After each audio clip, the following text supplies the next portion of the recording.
Siapa yang tidak kenal dengan Imam Abu Hanifah? Ulama yang bernama asli Nu'man bin Sabit ini dikenal sebagai penggagas mazhab Hanafi yang sangat cerdas. Salah satu bukti kecerdasannya, di usia remaja yang baru menginjak 7 tahun, Abu Hanifah yang merupakan murid kesayangan Imam Ahmad ini pernah menang debat melawan seorang ateis. Dialah Dahri, seorang ateis yang sempat membuat resah dunia Islam di Baghdad, Irak waktu itu. Menurut versi yang lain, Dahri bukanlah seorang ateis melainkan seorang pendeta Yahudi. Cerita ini bermula ketika seorang bernama Dahri datang ke Baghdad dan membuat gempar masyarakat muslim waktu itu dengan mencoba merusak keyakinan yang berkaitan dengan ketuhanan. Para ulama pun mencoba berdebat dengannya, namun sayangnya setiap ulama yang berdebat argumen-argumen mereka mudah dipatahkan oleh Dahri. Hal ini kemudian membuat khalifah risau, maka sang khalifah pun menyuruh para menterinya untuk meninjau di daerah lain, barangkali ada seorang ulama yang bisa menandingi argumen-argumen si Dahri itu. Kemudian para utusan khalifah menemui Imam Muhammad bin Sulaiman, salah seorang tokoh teolog mazhab Asy'ari.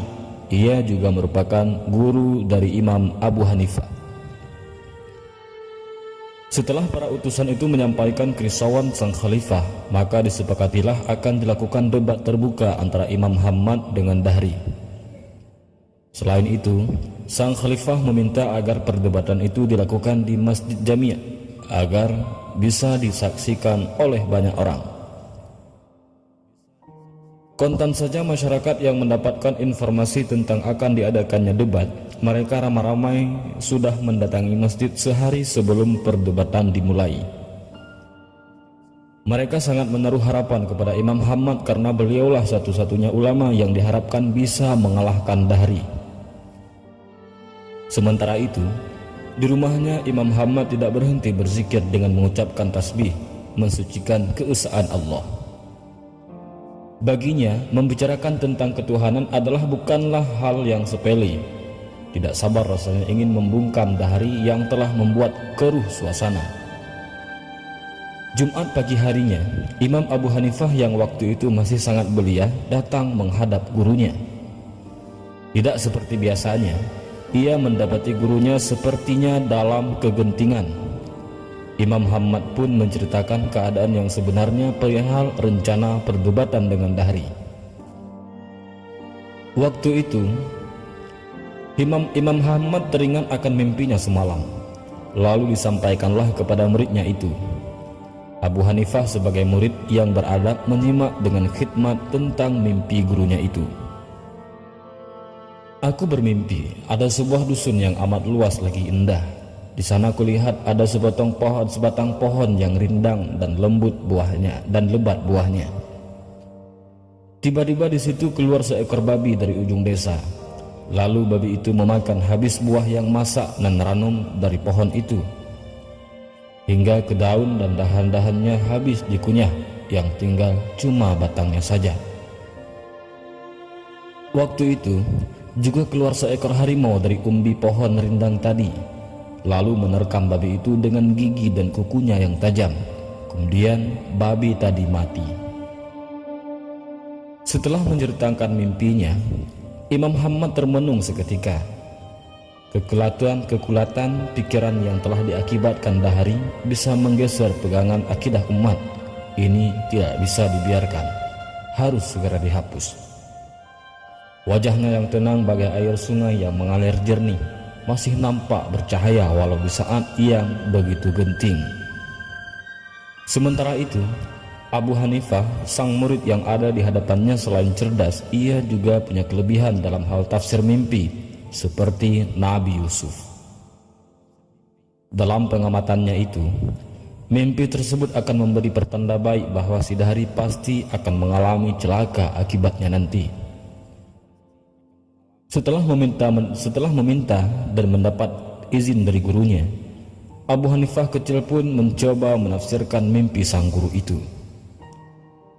Apa yang guru lihat dalam mimpi sebagai dusun yang luas lagi indah itu adalah tamsilan kepada agama Islam kita. Pokok yang berbuah lebat itu adalah tamsilan kepada sekalian ulamanya. Sedangkan sepohon kayu yang masih tinggal itu adalah Tuhan sendiri. Dan babi yang tiba-tiba muncul dan merusak pohon tersebut adalah si Dahri. Sedangkan harimau yang keluar lalu membunuh babi itu adalah aku, jelas Abu Hanifah. Setelah menjelaskan perihal tafsir mimpi sang guru itu, Abu Hanifah pun memohon agar gurunya memberikan izin biar dirinya saja yang berdebat dengan Dahri. Sang guru pun memberikan izin dan restu. Kemudian berangkatlah guru dan murid ini menuju Masjid Jami'. Sesampainya di sana, seperti biasa, sebelum mulai berdebat, Dahri mengejek para ulama dengan suaranya yang lentang dan keras. Namun, hal mengejutkan terjadi di tengah ramai orang dalam masjid itu. Seorang anak kecil berusia 7 tahun menyahut tantangan Dahri. Guruku Imam Muhammad terlalu mulia berdebat dengan seorang sepertimu. Biarlah aku saja menjadi lawan debatmu, sambut Abu Hanifah. Dahri pun meremehkan Abu Hanifah. Hai anak ingusan, siapa kamu? Berani sungguh mengahut tantanganku. Sedangkan ulama yang hebat-hebat, yang bersurban dan berjubah telah kukalahkan.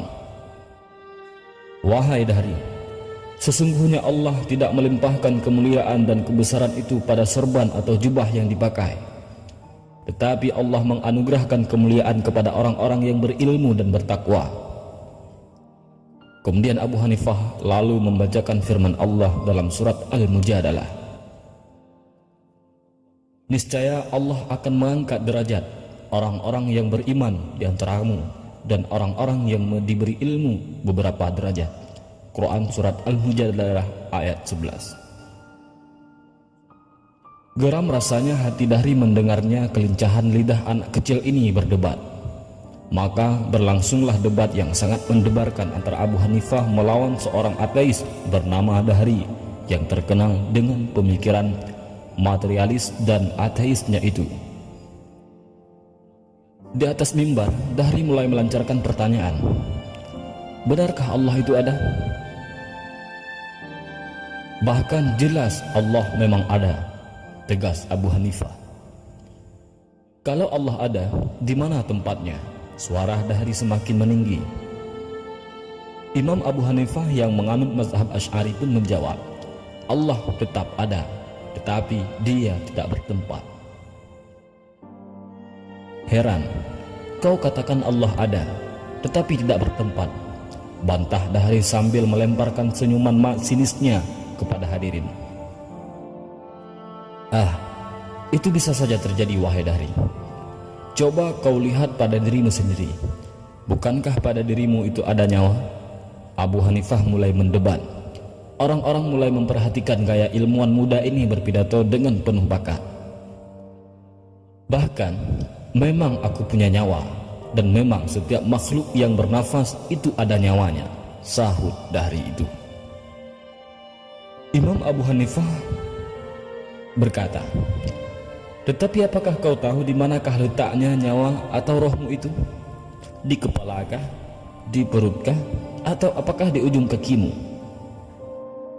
Seketika itu Dahri tersentak mendapatkan perserangan balik seperti itu. Orang-orang mulai berbisik-bisik di antara mereka. Setelah itu, Abu Hanifah mengambil segelas susu, lalu ditampilkan pada Dahri, seraya berkata, apakah dalam air susu ini ada kandungan lemak? Iya, jelas, Dahri menjawabnya yang begitu cepat. Imam Abu Hanifah bertanya lagi, kalau begitu, di manakah lemak itu berada? Di bagian ataskah atau di bawahkah? Sekali lagi Dahri tersentak, tidak mampu menjawab pertanyaan Imam Abu Hanifah yang sopan itu. Untuk mencari di manakah beradanya roh dalam jasad dan tersisip di manakah lemak dalam air susu ini, kita tidak mampu.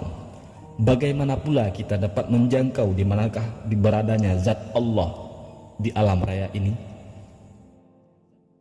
Zat yang telah menciptakan dan mengatur seluruh alam ini termasuk roh dan akal dangkal kita ini pun ciptaannya, yang tunduk dan patuh di bawah urusan tadbir perintahnya yang maha agung. Suasana menjadi agak hening. Dahri terpaku di kursi itu, terbungkam lidahnya, merah mukanya. Kesabarannya mulai terburai. Setelah kondisi agak reda, Dahri memberikan pertanyaannya kembali. Hai anak muda, apakah yang ada sebelum Allah dan apa pula yang muncul setelah Dia? Semua mata tertuju pada Abu Hanifah, murid Imam Ahmad yang pintar itu. Wahai Dahri, tidak ada sesuatu pun yang ada sebelum Allah dan tidak ada sesuatu pun yang akan muncul setelahnya. Allah tetap qadim dan azali. Dialah yang awal dan dialah yang akhir. Tegas Abu Hanifah, singkat tapi padat. Sangat aneh. Mana mungkin begitu? Tuhan wujudnya tanpa ada permulaannya, dan mana mungkin Dia pula yang terakhir tanpa ada lagi yang setelahnya. Dahri mencoba berdalih dengan pikiran logikanya. Dengan tersenyum Abu Hanifah menjelaskan, ya, dalilnya ada pada dirimu sendiri. Coba kau lihat pada ibu jarimu itu. Dari apakah yang kau lihat sebelum jari ini? Sambil menunjukkan ibu jarinya ke langit, dan beberapa hadirin juga melakukan hal yang sama waktu itu. Dan pada jari manis Anda itu, ada lagikah jari yang berikutnya? Dahri membalik-balik jarinya. Tidak terpikir olehnya persoalan yang sekecil itu disampaikan oleh Abu Hanifah. Jadi, kalaulah pada jari kita yang kecil ini pun tidak mampu kita berpikir, apalagi Allah Zat yang Maha Agung itu, yang tidak satu pun yang mendahuluinya dan tiada sesuatu yang kemudian setelahnya. Sekali lagi Dahri tercengang, bungkam, namun masih tidak berputus asa untuk mematahkan argumen anak muda yang telah mempermalukannya di muka umum. Khalifah pun kagum waktu itu.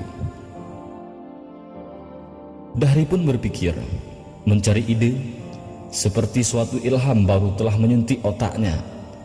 Ia pun tersenyum. Hati Dahri bergejolak bagai air tengah mendidih.